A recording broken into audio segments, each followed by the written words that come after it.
Hello friends, in the last two episodes we had talked about the meaning of education and its narrow and broad meaning. Today we will be talking about the scope of education. Okay, so we have to understand what education includes in the field of education. So the first thing, like I was talking to you during the meaning of education or the broad meaning of education, all experiences of our life that we have from our birth to death are included under the scope of education. It also includes our physical environment, because we have been learning from our childhood that physical environment has a role to play in our life. If there is no physical environment, we cannot survive. So what role does physical environment play on us, and how does it help in our education? Physical environment in the schools, how they help in education, that comes under the scope of education. Then it includes the social environment we are around. Like I was talking to you that there are three poles of education. One is the teacher, one is the taught, and one is the society. So the third dimension, the social environment in which we live, has a great impact on our life. Like the family or the society, the habits we develop, or whatever we have in our life, whatever we develop in our life comes from the social environment. So that also comes under the scope of education.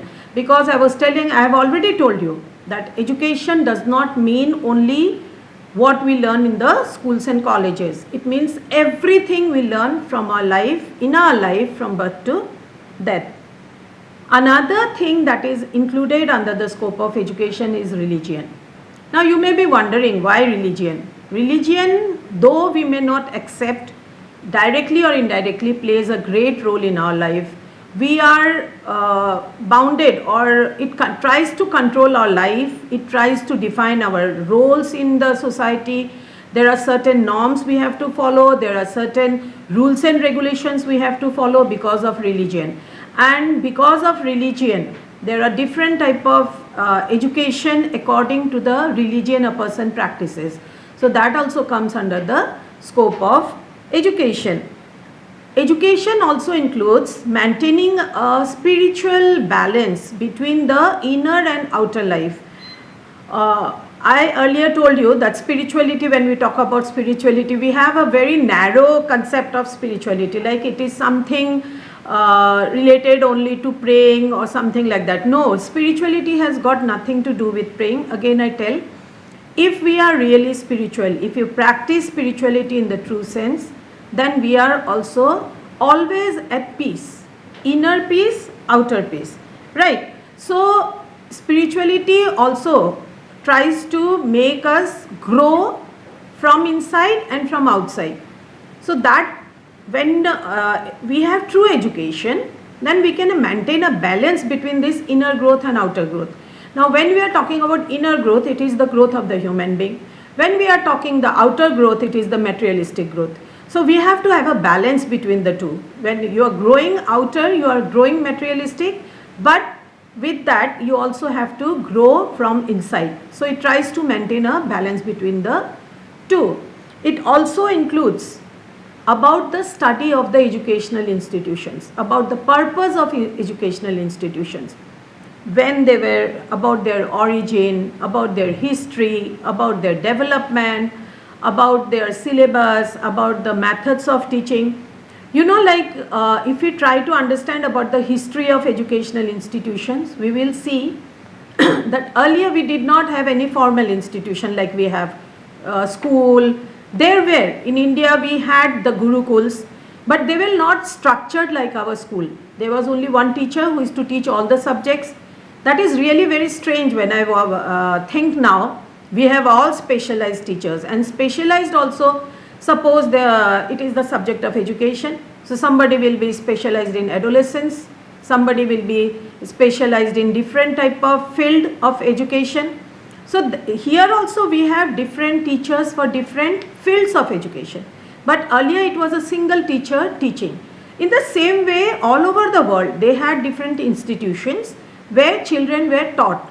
But maybe a particular class of children used to go there. So how that from there, How did we come to the institutions we have today, where we talk about education for all? What are the methods we use? What are the methods we use for learning, for teaching? What are the laws we used?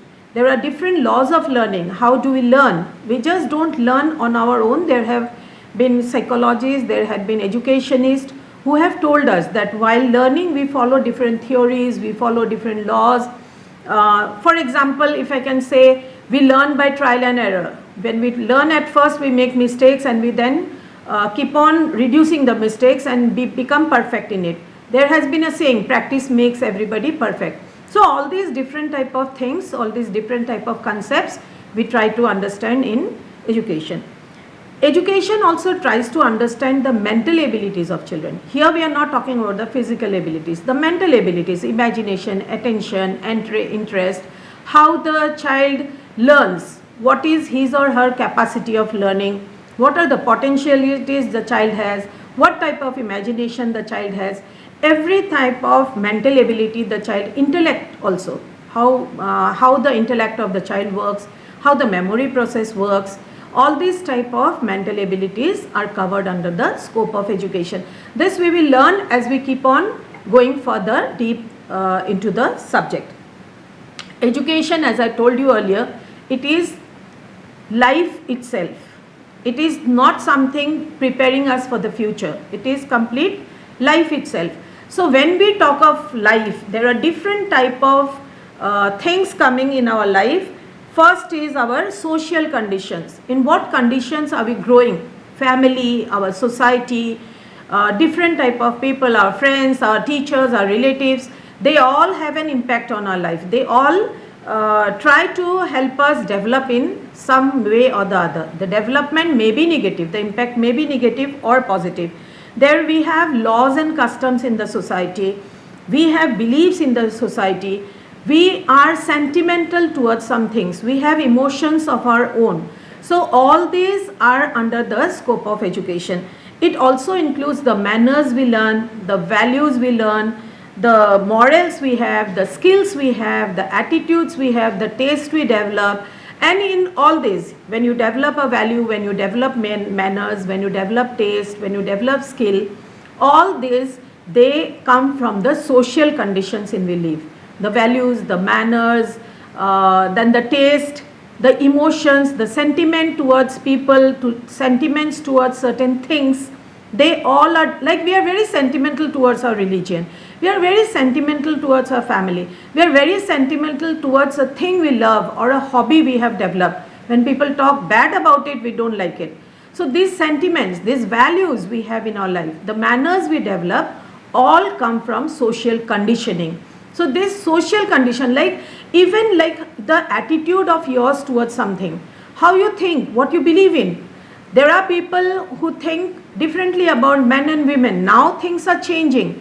Because of education, children have started learning. Because of education, they have moved outside. They have started understanding the real meaning of equality between men and women. Here we talk about equality, but there are social conditions, laws which are binding, which have not been, due to which we have not been able to practice equality in the society. So this is all because of the society, the social condition, and all these, they mold our life. The values you learn, the manners you learn, the skills you develop, they just don't fade away within a day or two. It is ingrained inside us for the entire life. So it covers all this. So we have seen that the scope of education is very, very wide. It does not cover what you learn in the schools and colleges. Obviously it will cover, because when it covers our entire life, means it covers also what we learn in the schools and colleges. So this is all about the scope of education. I'll see you all, I'll meet you all next with my next topic, that will be on educational psychology. Till then, bye.